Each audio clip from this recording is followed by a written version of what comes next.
जय श्री कृष्णा।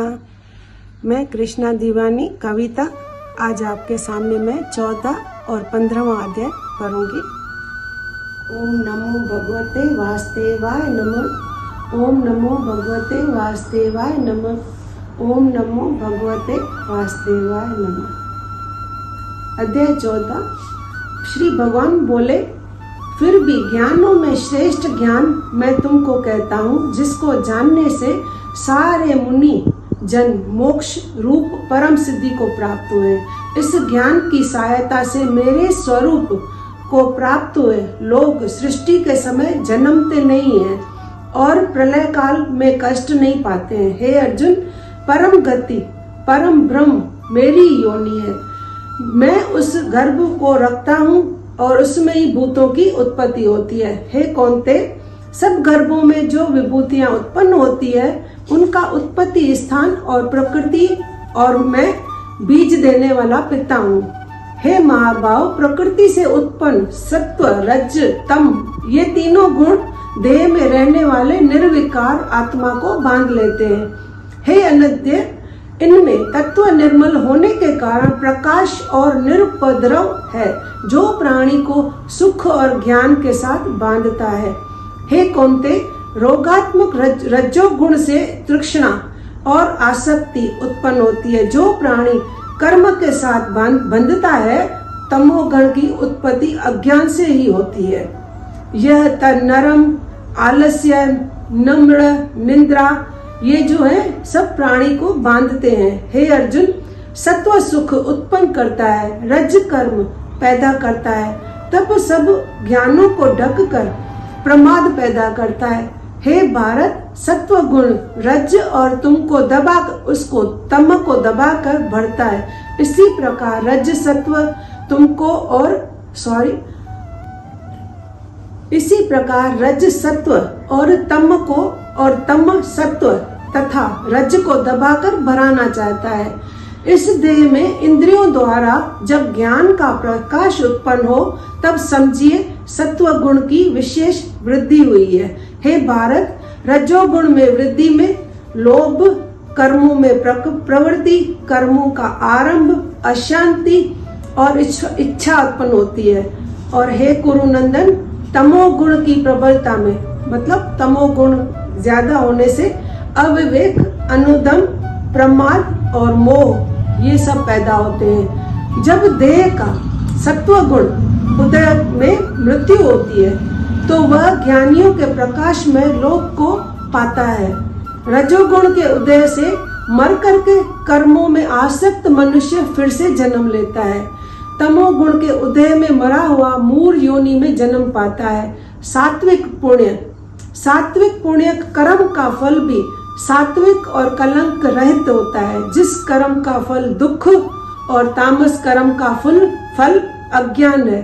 सत्व से ज्ञान उत्पन्न होता है, रज से लोभ और तम से प्रमाद, मोह और अज्ञान की उत्पत्ति होती है। सात्विक पुरुष को उत्तम, राजस को मध्यम, अधम को तामसी लोगों को नीच गति प्राप्त होती है। जो दृष्टि गुणों से अलग अर्थात निर्गुण साक्षी मात्र आत्मा को जान लेता है, वह मेरे रूप को ही प्राप्त होता है। जो देह शरीर में उत्पन्न होने वाले सत्व और इन तीनों में गुणों को जो जीत लेता है, वह जन्म, मृत्यु, बुढ़ापा, रोग सबसे छूटकर मुक्ति को पाता है। अर्जुन ने पूछा, हे प्रभु, कैसे मालूम हो कि अमुक मनुष्य ने तीनों गुणों को पार किया है? इसका क्या बर्ताव है? किन उपायों से इन तीनों गुणों को वो त्यागता है? हे पांडव, प्रकाश, प्रवृत्ति और मोह होने से जो दुखी न हो और निवृत्ति होने से उसकी इच्छा न करे, उदासीन मनुष्य के समान जिसको सब दुख समान है और गुणों के कर्म होते ही रहते हैं, यह जानकर जो सुख दुख में समान रहता है, मतलब यह जानकर वो निश्चित रहता है और कभी भी विचलित कभी भी नहीं रहता। वो सदैव शांत रहता है।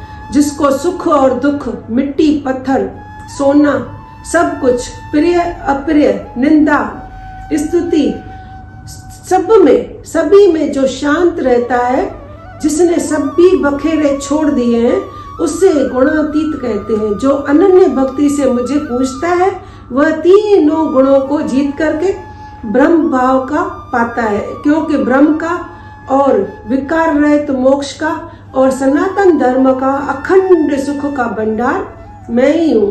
इति श्री भगवद गीता श्री सुपनिषद ब्रह्म विद्या योग शास्त्री श्री कृष्ण अर्जुन संवाद विभाग गुण यंत्र योग नाम 114वां अध्याय समाप्त हुआ। जय श्री कृष्ण। अभी 14वें अध्याय का मातम।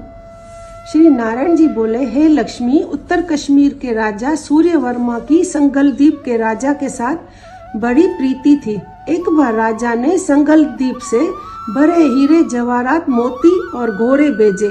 तब कश्मीर के राजा के मन में विचार आया कि मैं उसको क्या भेजूं। उसके मंत्री ने पूछने पर मंत्री ने कहा, जो वस्तु वहां न हो वो ही भेजो। तो राजा ने कहा, शिकारी कुत्ते वहां नहीं है, वो ही भेजो। संगलदीप का राजा कुत्तों को देख करके बड़ा प्रसन्न हुआ। तब संगलदीप का राजा एक दिन वो शिकार खेलने गया और वो राजा शिकार खेलने के साथ चले। संगलदीप के राजा ने दूसरे राजाओं के साथ यही शर्त बांधी कि जिसका कुत्ता शिकार मारेगा जो वो ही ले लेगा, सो लेवे। सब राजाओं ने अपने अपने कुत्ते छोड़े। तब एक सूसिया निकला, उसके पीछे कुत्ते दौड़े। सूसिया दूर निकल गया और कुत्ते पीछे रह गए। संगलदीप राजा के कुत्ते ने सूसिया को पकड़ा। लोगों ने शोर किया तो कुत्ता दुचिता हो गया और सूसिया फिर भागा। कुत्ते के दांत सूसिया को लगे थे। रुधिर मतलब खून टपकता जा रहा था उसका, और सूसिया भाग जाए और कुत्ते पीछे रह गए। भागते भागते वन में एक कच्चा तालाब पानी से भरा पड़ा था। वहाँ एक साधु रहता था। उस तालाब में सूसिया भी जाकर के गिरा और पीछे से वह कुत्ता भी जा गिरा। इतने में राजा भी घोड़ा दौड़ा कर वहाँ पहुंचा। देखा तो दोनों तालाब में मरे पड़े हैं। राजा को देखकर उन्होंने कहा, हे राजन, तू धन्य है, तेरे प्रताप से हमने देवदेही पाई है। राजा ने पूछा, यह कैसे? तब उन्होंने कहा, हम नहीं जानते कि इस जल के छूने से हमें देवदेही मिली है। राजा ने कहा, मेरे धन्य भाग जो तुम्हारा उद्धार हुआ है। इतना कहकर वह वैकुंठ को गए। राजा ने नमस्कार करके पूछा, हे संत जी, मुझे अपनी वार्ता कहो। यह कौतुक मुझे आश्चर्य क्या देख रहा हूँ। सूसिया और कुत्ते दोनों का इस जल से स्पर्श करने से ही उद्धार हो गया। यह जल कैसा है? तब उस संत ने कहा, हे राजन, मेरा गुरु यहाँ रहता था। रोज स्नान करके गीता के 14वें अध्याय का पाठ किया करता था। मैं भी यहाँ स्नान करके गीता का पाठ करता हूँ। राजा ने कहा, धन्य है जो आपके प्रताप से ऐसी योनियों का भी उद्धार हुआ है। मेरे धन्य भाग है जो आपका दर्शन हुआ। और तब राजा नमस्कार करके अपने घर गया आया और अपने पंडित जी से नित्य प्रतिदिन गीता जी के 14वें अध्याय का पाठ सुनने लगा। इससे राजा का भी उद्धार हुआ। देह त्याग करके वैकुंठ को गया। श्री नारायण जी ने कहा, हे लक्ष्मी, 14वें अध्याय का मातम तुमको कहा है। यह थे भगवत गीता संवाद 4वां अध्याय मातम समाप्त हुआ। जय श्री कृष्ण। ओम नमो भगवते वासुदेवाय नमः। ओम नमो भगवते वासुदेवाय नमः। ओम नमो भगवते वासुदेवाय नमः। अभी 15वां अध्याय पढ़ती हूँ। श्री भगवान बोले, संसार अश्वत्थ पीपल के समान है, जिसका पुराना पुरुष रूप जड़ ऊपर है और चराचर शाखा नीचे है। वेद इसके पत्ते हैं। जो यह जानता है वही वेद का ज्ञाता है। इसकी शाखाएं ऊपर फैली हुई है। सत्व, रज और तमोगुण इसकी रसवाहिनी नसें हैं। इनसे इसका पालन होता है। शब्द रूप आदि इनकी ढालियां हैं। पीछे कर्म रूप में प्रकट होने वाली इसकी जड़ें नीचे मनुष्य लोक में और भी नीचे तक चली गई है। पर अश्वत्थ का यह रूप, इसका आदि, अंत और आकार संसारी प्राणियों के ध्यान में नहीं आता। तथापि इसकी जड़ गहरी है ऐसे इस पीपल को वैराग्य रूपी दृढ़ शस्त्र से काट करके वह स्थान ढूंढना चाहिए जहां से फिर लौटना नहीं पड़ता। साथ ही यह विचारना चाहिए कि जिसमें वह पुरातन प्रवृत्ति उत्पन्न हुई है उसी आदि पुरुष की मैं शरण में हूँ। अहंकार और मोह रहित संग दोष को जीतने वाले, आत्मज्ञान से निरत, सब कामनाओं से दूर, सुख दुख नामक द्वंद्व पदार्थों से मुक्त ऐसे ज्ञानी पुरुष शाश्वत पद को पाते हैं जिससे सूर्य चंद्र अग्नि प्रकाशित नहीं करते। वही मेरा परम धाम है, वहां जाकर के लौटना नहीं पड़ता। मेरा सनातन अंश इस जीव लोक में जीव का रूप धर करके प्रकृति में स्थिर पांचों इंद्रियों और छठे मन को उससे छुड़ाता है। जैसे वायु पुष्पादि को, मतलब फूलों की गंध को दूसरे स्थान में ले जाती है ना, हवा जैसे फूलों के सुगंध को चारों तरफ फैला देती है, इसी प्रकार यह देह स्वामी शरीर धारण करने के बाद जब उसका परित्याग करता है तब इंद्रियों और मन को साथ ले जाता है। कान, आंख, चर्म, जीभ, नाक और मन का आश्रय लेकर वह जीव विषयों का भोग करता है। एक देह से दूसरी देह को जाते हैं अथवा एक ही देह में रहते समय अथवा इंद्रियों से युक्त हो विषयों का उपभोग करते हुए इसको मूर्ख नहीं देख सकते हैं, किंतु जिनके ज्ञान रूपी नेत्र हैं वो ही देखते हैं। यत्न करने से योगी जन इसे देख सकते हैं, परंतु अज्ञानी यत्न करने से भी नहीं देख पाते। जो तेज सूर्य चंद्रमा और अग्नि में वर्तमान आज है और जगत को जो प्रकाशित करता है उसे मेरा ही तेज मानो। मैं ही पृथ्वी में प्रवेश करके अपने तेज से समस्त भूतों का धारण करता हूँ और इनमें रस स्वरूप चंद्रमा बनकर मैं ही सब औषधियों का भी, वनस्पतियों का, औषधियों का, दवाइयों का भी पोषण करता हूँ। मैं जठराग्नि होकर प्राणियों के देह में भी प्रविष्ट हूँ। प्राण वायु अपान वायु से संयुक्त होकर चारों प्रकार भक्ष्य, भोज्य, चोष और लेह से भोजन किए हुए प्राणियों के अन्न को भी मैं ही पचाता हूँ। संपूर्ण भूतों के हृदय कमल में निवास भी मैं ही करता हूँ।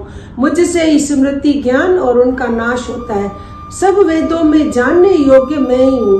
वेदांत का कर्ता और वेदों का ज्ञाता भी मैं ही हूँ। इस संसार में शर और अक्षर ये दो पुरुष हैं। जितने नाशवान प्राणी हैं वे शर कहलाते हैं और उसमें कूटस्थ अर्थात शैल शिखर के भांति जो हिले नहीं, उस शिखर की भांति जो चैतन्य को अक्षर कहते हैं। किंतु उत्तम पुरुष परमात्मा के विकार रहित सर्वनियंता बुद्ध मुक्त नित्य रूप तीनों लोकों में प्रविष्ट होकर धारण पोषण करता है। वह इन दोनों से अलग है। मैं शर और अक्षर से उत्कृष्ट हूँ। इसी कारण से लोक और वेद में पुरुषोत्तम नाम से भी विख्यात हूँ। हे भारत, जो ज्ञानी जन इस सर्वतो भावेन मेरा सिर्फ मेरा ही स्मरण करता है, हे भारत, शास्त्र के गुह्य भेद को, जो गूढ़ से गूढ़ भेद जो है वो मैंने कहा है, जान करके बुद्धिमान पुरुष भी कृत्य होता है। इति श्री भगवद गीता सुपनिषद सुब्रह्म विद्या योग शास्त्रे श्री कृष्ण अर्जुन संवादे वृक्ष योगो नाम 15वां अध्याय समाप्त हुआ। जय श्री कृष्णा। अभी अध्याय 15वें का महात्म में पढ़ती हूँ। श्री नारायण जी बोले, हे लक्ष्मी, अब 15वें अध्याय का महात्म सुनो। उत्तर देश में एक नरसिंह नाम का एक राजा था। सुभग नाम का मंत्री था। राजा को मंत्री पर बड़ा भरोसा था।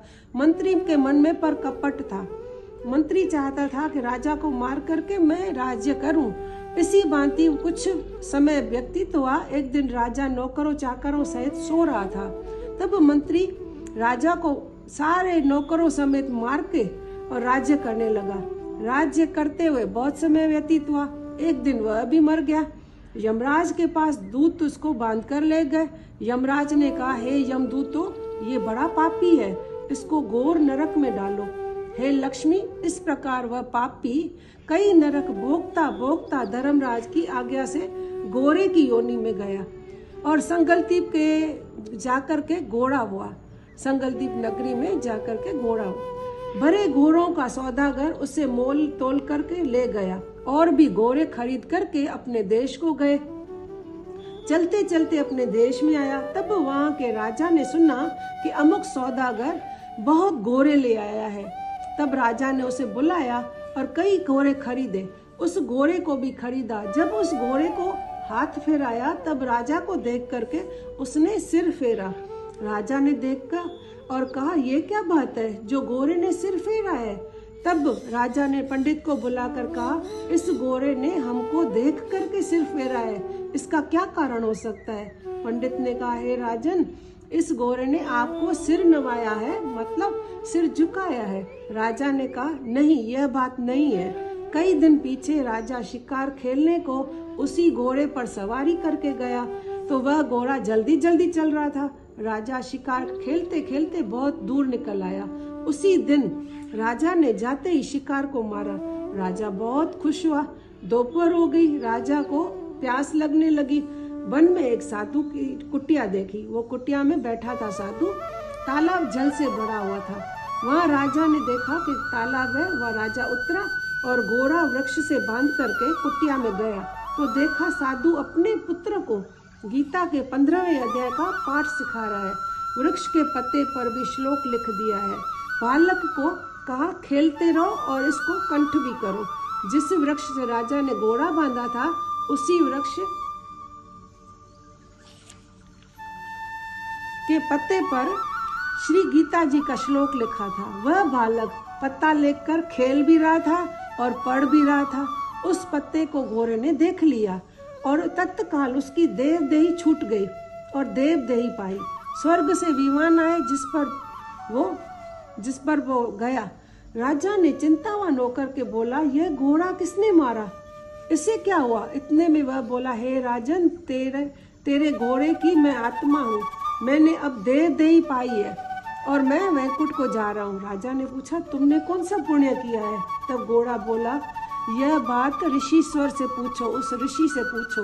राजा ने उस ऋषि से पूछा, मुनि से बोला, हे राजन, यह मुनि तब बोलता है, हे राजन, गीता का श्लोक लिखा हुआ पत्ता इसके आगे पड़ा है। घोड़े ने यह अक्षर देखे हैं, इसी के कारण घोड़े की गति हुई।